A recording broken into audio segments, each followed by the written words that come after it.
Alright, so I'm still moving hay around here pretty good. So what I'm going to do is go get my machine and unload that truck.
Okay, I hope I didn't bore you too much there. Just 15 minutes, I'm going to compress it.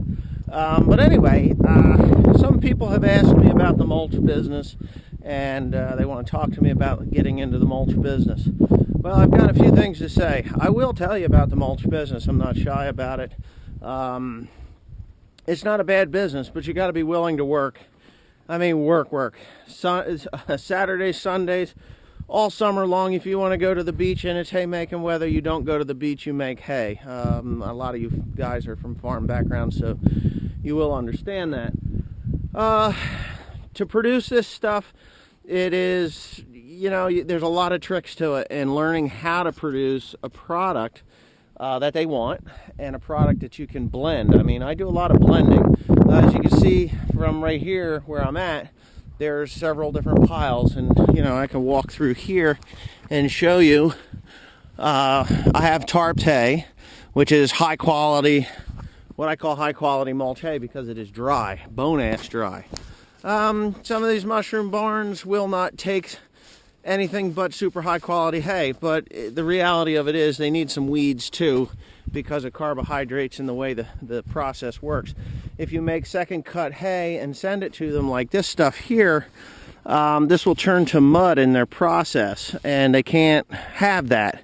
So if you take something like this here, which is actually soybean stubble, and you mix 1 or 2 bales of this with a half a load of that mixed with a half a load of this stuff here, you come up with a pretty decent product, that they can use. They won't say, hey, send us soybean stubble, but they're not going to complain if you throw 1 or 2 bales on.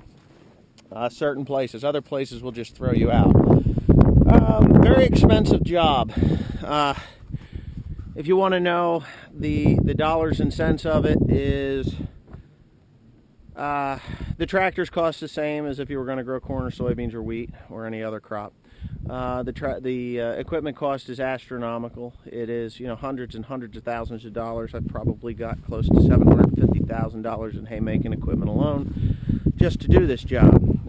Truck and trailer, as you see that drop deck trailer that I have hooked to the R model Mac, I just bought that, $5,500, pretty decent deal. It is, just needs a new floor, but because I have the sawmill, I can do that. And I'm talking fast because my battery's low. And I'll walk back through here again.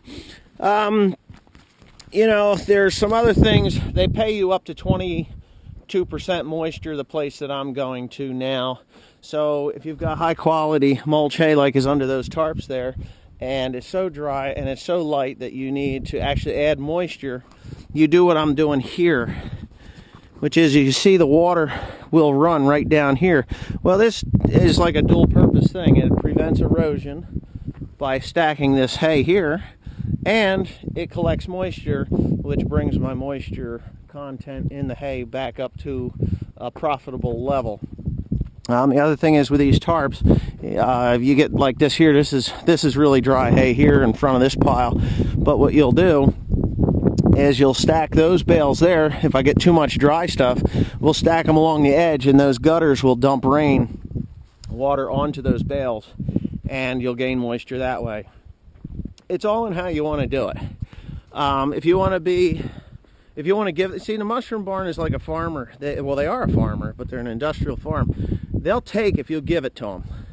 They'll just take it if you give it to them. So if you go in there with 2% hay and they'll pay to 22% hay, they're not going to say, hey, Mr. Mulch Farmer, we're going to give you an extra 15 or 18% because you provided a really nice, they're not. They're just going to take your hay. And they're going to say thank you for the light loads, and you'll get paid accordingly. And there's benefits to that too. You can, like these tarps here, I got a premium for putting the tarps on because they don't want rotten hay, but they don't want super bone dry hay either. Well, they do. They want bone dry hay. They don't want rotten hay. They want nice hay, but they'll take the wet hay on top.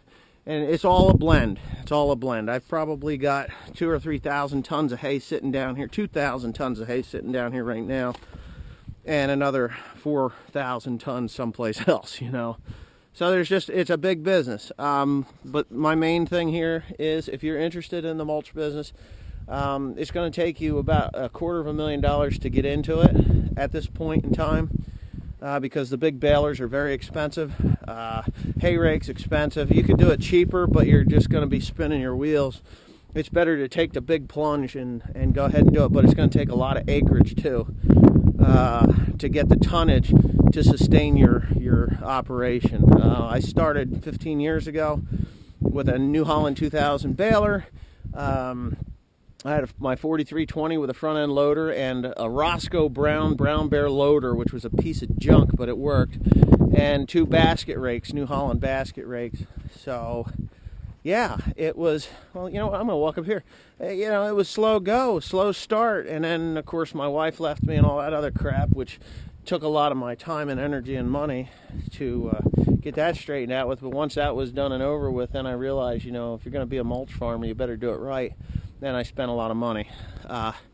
So with that being said, it's not an easy business, it's a business. Life is about making a living and working. So, well, not entirely, but this life would be. So anyways, if you understand what I'm saying, thanks for watching. If not, well, watch some more, because I'll explain it again, I'm sure.